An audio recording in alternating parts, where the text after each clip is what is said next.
Abraham, originally Abram, is the first of the three patriarchs of Judaism. His story is a centerpiece of all Abrahamic religions, and Abraham plays a prominent role as an example of faith in Judaism, Christianity, and Islam. The biblical narrative revolves around the themes of posterity and land. Abraham is called by God to leave the house of his father Terah and settle in the land originally given to Canaan, but which God now promises to Abraham and his progeny. Various candidates are put forward who might inherit the land after Abraham, but all are dismissed except for Isaac, his son by his half-sister Sarah. Abraham purchases a tomb at Hebron to be Sarah's grave, thus establishing his right to the land. And in the second generation his heir Isaac is married to a woman from his own kin, thus ruling the Canaanites out of any inheritance. Abraham later marries Terah and has 6 more sons, but on his death, when he is buried beside Sarah, it is Isaac who receives all Abraham's goods, while the other sons receive only gifts. The Abraham story cannot be definitively related to any specific time, and it is widely agreed that the patriarchal age, along with the Exodus and the period of the Judges, is a late literary construct that does not relate to any period in actual history. A common hypothesis among scholars is that it was composed in the early Persian period as a result of tensions between Jewish landowners who had stayed in Judah during the Babylonian captivity and traced the right to the land through their father Abraham, and the returning exiles who based the counterclaim on Moses and the Exodus tradition. Genesis narrative. The story of Abraham is related in Genesis chapter 11 verse 26-25 to 10 of the Hebrew Bible. Abram's origins and calling. Terah, the 10th in descent from Noah, begat 3 sons, Abram, Nahor, and Haran.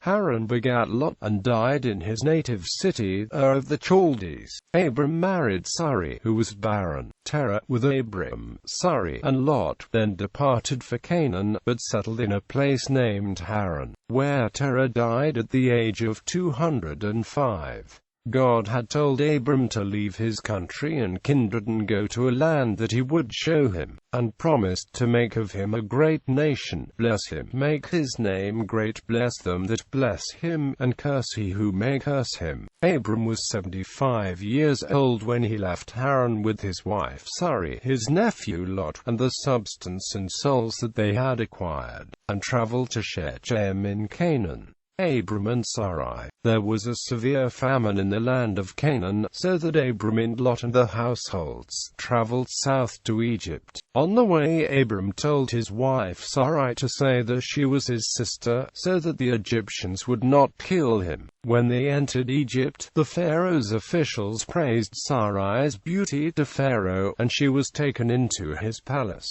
And Abram was given provisions, oxen, and he-asses, and men-servants, and maid-servants, and she-asses, and camels. However, God afflicted Pharaoh and his household with great plagues, for which he tried to find the reason. Upon discovering that Sarai was a married woman, Pharaoh demanded that they and the household leave immediately, with all their goods. Abram and Lot separate when they came back to the Bethel and Hai area. Abram's and Lot's sizable livestock herds occupied the same pastures. This became a problem for the herdsmen who were assigned to each family's cattle. The conflicts between herdsmen had become so troublesome that Abram graciously suggested that Lot choose a separate area, either on the left hand or on the right hand, that there be no conflict amongst brethren. But Lot chose to go east to the plain of Jordan, where the land was well watered everywhere as far as Zoar, and he dwelled in the cities of the plain towards Sodom. Abram went south to Hebron and settled in the plain of Mamre, where he built another altar to worship God. Abram in Chedorlaomer, during the rebellion of the Jordan River cities against Elam, Abram's nephew, Lot,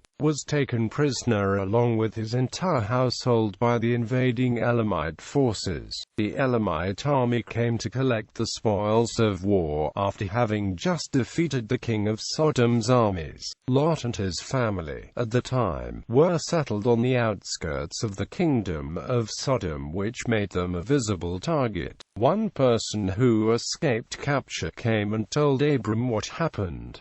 Once Abram received this news, he immediately assembled 318 trained servants. Abram's force headed north in pursuit of the Elamite army, who were already worn down from the Battle of Siddim. When they caught up with them at Dan, Abram devised a battle plan by splitting his group into more than one unit, and launched a night raid. Not only were they able to free the captives, Abram's unit chased and slaughtered the Elamite king Chedorlaomer at Hobah, just north of Damascus. They freed Lot, as well as his household and possessions, and recovered all of the goods from Sodom that had been taken. Upon Abram's return, Sodom's king came out to meet with him in the valley of Shaveh, the king's dale. Also, Melchizedek, king of Salem, a priest of God Most High, brought out bread and wine and blessed Abram in God. Abram then gave Melchizedek a tenth of everything. The king of Sodom then offered to let Abram keep all the possessions if he would merely return his people. Abram refused any deal from the king of Sodom other than the share to which his allies were entitled. Abrahamic covenant. The word of God came to Abram in a vision and repeated the promise of the land and descendants as numerous as the stars. Abram and God made a covenant ceremony, and God told of the future bondage of Israel in Egypt. God described to Abram the land that his offspring would claim, the land of the Kenites,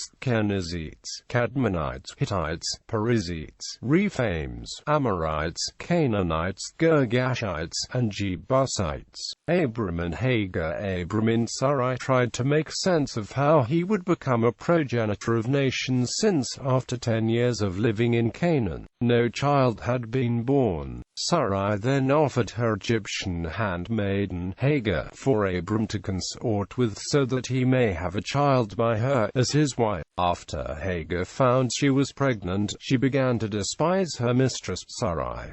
Therefore, Sarai mistreated Hagar, and Hagar fled away. En route, an angel spoke with Hagar at the fountain in the way to Shur. He instructed her to return, and that her son would be a wild ass of a man. His hand shall be against every man, and every man's hand against him, and he shall dwell in the face of all his brethren. Quote, she was told to call her son Ishmael. Hagar then called God, who spoke to her Elwah. For that day, the well was called Beer Lahai. She then did as she was instructed by returning to her mistress in order to have her child. Abram was 86 years of age when Ishmael was born. Abraham and Sarah 13 years later, when Abram was 99 years of age, God declared Abram's new name, Abraham, a father of many nations. Abraham then received the instructions for the covenant, of which circumcision was to be the sign. Then God declared Sarai's new name, Sarah, and blessed her and told Abraham, I will give thee a son also of her. But Abraham laughed, and said in his heart, shall a child be born unto him that is 100 years old? And shall Sarah, that is 90 years old, bear? Immediately after Abraham's encounter with God, he had his entire household of men, including himself and Ishmael, circumcised. Abraham's 3 visitors not long afterward, during the heat of the day. Abraham had been sitting at the entrance of his tent by the terebinths of Mamre. He looked up and saw 3 men in the presence of God. Then he ran and bowed to the ground to welcome them. Abraham then offered to wash their feet and fetch them a morsel of bread, of which they assented. Abraham rushed to Sarah's tent to order cakes made from choice flour. Then he ordered a servant boy to prepare a choice calf. When all was prepared, he set curds, milk and the calf before them, waiting on them under a tree. As they ate, One of the visitors told Abraham that upon his return next year, Sarah would have a son. While at the tent entrance, Sarah overheard what was said, and she laughed to herself about the prospect of having a child at their ages. The visitor inquired of Abraham why Sarah laughed at bearing a child at her age, as nothing is too hard for God. Frightened, Sarah denied laughing. Abraham's plea. After eating, Abraham and the three visitors got up. They walked over to the peak that overlooked the cities of the plain to discuss the fate of Sodom and Gomorrah, for the detestable sins that were so great, it moved God to action. Because Abraham's nephew was living in Sodom, God revealed plans to confirm and judge these cities. At this point, the two other visitors left for Sodom. Then Abraham turned to God and pleaded decrementally with him that, if there were at least 10 righteous men found in the city, would not God spare the city? For the sake of 10 righteous people, God declared that he would not destroy the city. When the two visitors got to Sodom to conduct the report, they planned on staying in the city square. However, Abraham's nephew, Lot, met with them and strongly insisted that these two men stay at his house for the night. A rally of men stood outside of Lot's home and demanded that they bring out his guests so that they may know them. However, Lot objected and offered his virgin daughters who had not known man to the rally of men instead. They rejected that notion and sought to break down Lot's door to get to his male guests, thus confirming that their cry had waxed great before God, and they would be destroyed. Early the next morning, Abraham went to the place where he stood before God. He looked out toward Sodom and Gomorrah, and saw what became of the cities of the plain, where not even 10 righteous had been found, as the smoke of the land went up as the smoke of a furnace. Quote, Abraham and Abimelech. Abraham settled between Kadesh and Shur in the land of the Philistines. While he was living in Gerar, Abraham openly claimed that Sarah was his sister. Upon discovering this news, King Abimelech had her brought to him. God then came to Abimelech in a dream and declared that taking her would result in death because she was a man's wife. Abimelech had not laid hands on her, so he inquired if he would also slay a righteous nation, especially since Abraham had claimed that he and Sarah were siblings. In response, God told Abimelech that he did indeed have a blameless heart, and that is why he continued to exist. However, should he not return the wife of Abraham back to him, God would surely destroy Abimelech and his entire household. Abimelech was informed that Abraham was a prophet who would pray for him. Early next morning, Abimelech informed his servants of his dream and approached Abraham inquiring as to why he had brought such great guilt upon his kingdom. Abraham stated that he thought there was no fear of God in that place, and that they might kill him for his wife. Then Abraham defended what he had said as not being a lie at all. And yet indeed she is my sister, she is the daughter of my father, but not the daughter of my mother, and she became my wife. Abimelech returned Sarah to Abraham, and gave him gifts of sheep, oxen, and servants, and invited him to settle wherever he pleased in Abimelech's lands. Further, Abimelech gave Abraham 1,000 pieces of silver to serve as Sarah's vindication before all. Abraham then prayed for Abimelech and his household, since God had stricken the women with infertility because of the taking of Sarah. After living for some time in the land of the Philistines, Abimelech and Phicol, the chief of his troops, approached Abraham because of a dispute that resulted in a violent confrontation at a well. Abraham then reproached Abimelech due to his Philistine servants' aggressive attacks and the seizing of Abraham's well. Abimelech claimed ignorance of the incident. Then Abraham offered a pact by providing sheep and oxen to Abimelech. Further, to attest that Abraham was the one who dug the well, he also gave Abimelech 7 ewes for proof. Because of this sworn oath, they called the place of this well Beersheba. After Abimelech and Phicol headed back to Philistia, Abraham planted a grove in Beersheba and called upon the name of the Lord, the everlasting God. Birth of Isaac. As had been prophesied in Mamre the previous year, Sarah became pregnant and bore a son to Abraham. On the first anniversary of the covenant of circumcision, Abraham was 100 years old when his son, whom he named Isaac, was born, and he circumcised him when he was 8 days old. For Sarah, the thought of giving birth and nursing a child at such an old age also brought her much laughter, as she declared, God hath made me to laugh, so that all that hear will laugh with me. Isaac continued to grow, and on the day he was weaned, Abraham held a great feast to honor the occasion. During the celebration, however, Sarah found Ishmael mocking, an observation that would begin to clarify the birthright of Isaac. Abraham and Ishmael. Ishmael was 14 years old when Abraham's son Isaac was born to a different mother, Sarah. Sarah had finally borne her own child, even though she had passed her childbearing period. When she found Ishmael teasing Isaac, Sarah told Abraham to send both Ishmael and Hagar away. She declared that Ishmael would not share in Isaac's inheritance.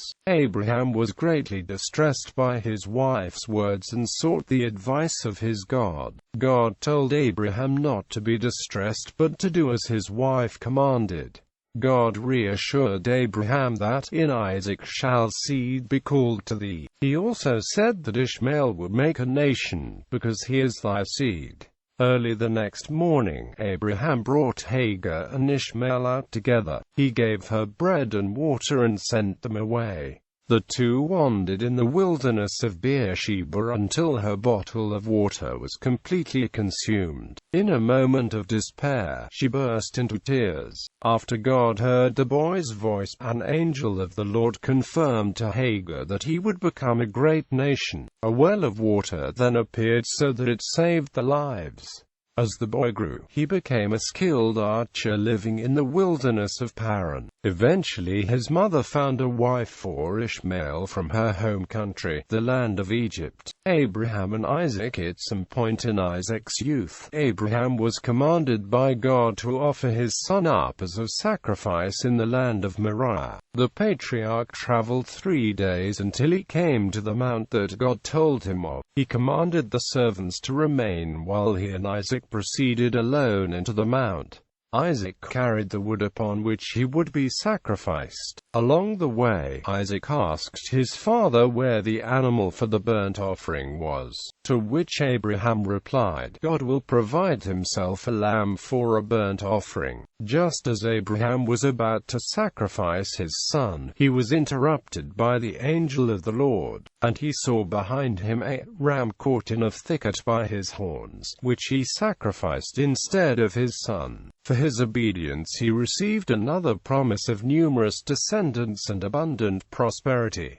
After this event, Abraham went to Beersheba. Later years, Sarah died, and Abraham buried her in the cave of the patriarchs, near Hebron, which he had purchased along with the adjoining field from Ephron the Hittite. After the death of Sarah, Abraham took another wife, a concubine named Keturah, by whom he had 6 sons: Zimran, Jokshan, Medan, Midian, Ishbak, and Shua. According to the Bible, reflecting the change of his name to Abraham, meaning a father of many nations. Abraham is considered to be the progenitor of many nations mentioned in the Bible, among others the Israelites, Ishmaelites, Edomites, Amalekites, Kenizzites, Midianites, and Assyrians, and through his nephew Lot he was also related to the Moabites and Ammonites. Abraham lived to see his son marry Rebekah. He died at age 175, and was buried in the cave of Machpelah by his sons Isaac and Ishmael. Family tree, historicity and origins.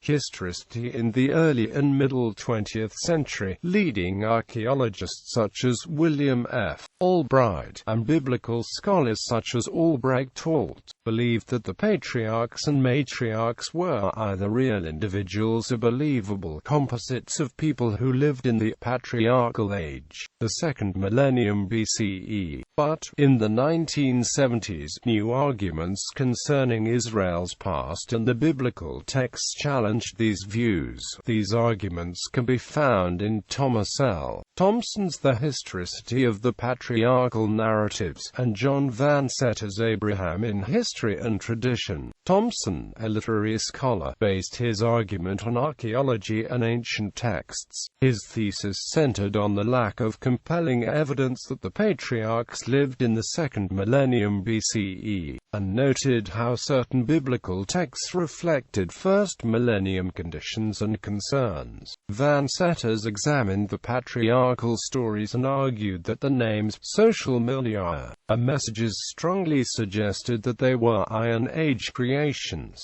William G. Dever has stated that by the beginning of the 21st century, archaeologists had given up hope of recovering any context that would make Abraham, Isaac or Jacob credible historical figures.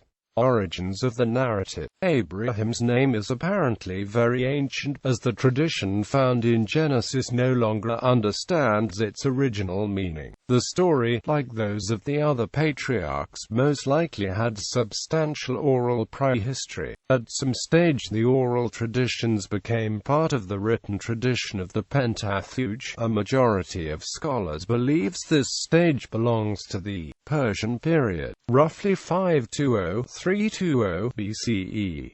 The mechanisms by which this came about remain unknown, but there are currently two important hypotheses. The first, called Persian imperial authorization, is that the post-exilic community devised the Torah as a legal basis on which to function within the Persian imperial system. The second is that Pentateuch was written to provide the criteria for who would belong to the post-exilic Jewish community and to establish the power structures and relative positions of its various groups, notably the priesthood and the lay elders. Nevertheless, the completion of the Torah and its elevation to the center of post-exilic Judaism was as much or more about combining older texts as writing new ones. The final Pentateuch was based on existing traditions. In Ezekiel chapter 33 verse 24, written during the exile, Ezekiel, an exile in Babylon, tells how those who remained in Judah are claiming ownership of the land based on inheritance from Abraham, but the prophet tells them they have no claim because they don't observe Torah. Isaiah chapter 63 verse 16 similarly testifies of tension between the people of Judah and the returning post-exilic Jews,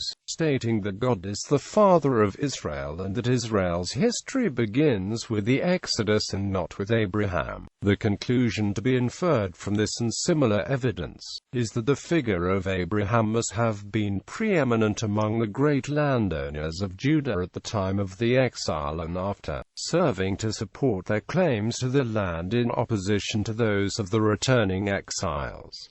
Abraham in religious traditions. Overview. Abraham is given a high position of respect in three major world faiths: Judaism, Christianity and Islam. In Judaism, he is the founding father of the covenant, the special relationship between the Jewish people and God, a belief which gives the Jews a unique position as the chosen people of God. In Christianity, the Apostle Paul taught that Abraham's faith in God, preceding the Mosaic Law, made him the prototype of all believers, circumcised and uncircumcised. The Islamic prophet Muhammad claimed Abraham, whose submission to God constituted Islam, as a believer before the fact, and undercut Jewish claims to an exclusive relationship with God and the covenant. Judaism. In Jewish tradition, Abraham is called Avraham Avinu's our father Abraham, signifying that he is both the biological progenitor of the Jews and the father of Judaism, the first Jew. His story is read in the weekly Torah reading portions, predominantly in the parashot, Lech Lecha, Vayera, Cher, Sarah, and Toledo. Sefer Yetzirah, a cryptic story in the Babylonian Talmud, states that on the eve of every Shabbat, Judah Hanassi's pupils, Rab Hanina and Rab Hoshea, who devoted themselves especially to cosmogony, used to create a delicious calf by means of the Sefer Yetzirah, and ate it on the Sabbath. Mystics assert that the biblical patriarch Abraham used the same method to create the calf prepared for the three angels who foretold Sarah's pregnancy in the biblical account at Genesis chapter 18 verse 7. Christianity. Abraham does not loom so large in Christianity as he does in Judaism and Islam. It is Jesus as the Messiah who is central to Christianity, and the idea of a divine Messiah is what separates Christianity from the other two religions. In Romans chapter 4, Abraham's merit is less his obedience to the divine will than his faith in God's ultimate grace. This faith provides him the merit for God having chosen him for the covenant, and the covenant becomes one of faith, not obedience. The Roman Catholic Church calls Abraham our father in faith in the Eucharistic prayer of the Roman Canon recited during the Mass. He is also commemorated in the calendars of saints of several denominations. On the 20th of August by the Maronite Church, the 28th of August in the Coptic Church and the Assyrian Church of the East, and on the 9th of October by the Roman Catholic Church and the Lutheran Church Missouri Synod. In the introduction to his 15th-century translation of the Golden Legends account of Abraham, William Caxton noted that this patriarch's life was read in church on Quinquagesima Sunday. He is the patron saint of those in the hospitality industry. The Eastern Orthodox Church commemorates him as the righteous forefather Abraham, with 2 feast days in its liturgical calendar. The first time is on the 9th of October, where he is commemorated together with his nephew, righteous Lot. The other is on the Sunday of the Forefathers, when he is commemorated together with other ancestors of Jesus. Abraham is also mentioned in the Divine Liturgy of St. Basil the Great, just before the anaphora, and Abraham and Sarah are invoked in the prayers said by the priest over a newly married couple. Judaism holds that one becomes a descendant of Abraham through birth, and Christianity that one becomes a descendant through faith. But Islam holds that one becomes a descendant of Abraham through both birth and faith. Abraham is also a link in the chain of prophets that begins with Adam and culminates in Muhammad. Ibrahim is mentioned in 35 chapters of the Quran, more often than any other biblical personage apart from Moses. He is called both a Hanif and Muslim, and Muslims regard him as a prophet and patriarch, the archetype of the perfect Muslim, and the revered reformer of the Kaaba in Mecca. Islamic traditions consider Ibrahim the first pioneer of Islam, and that his purpose and mission throughout his life was to proclaim the oneness of God. In Islam, he is referred to as Ibrahim el-Khalil, meaning Abraham the friend.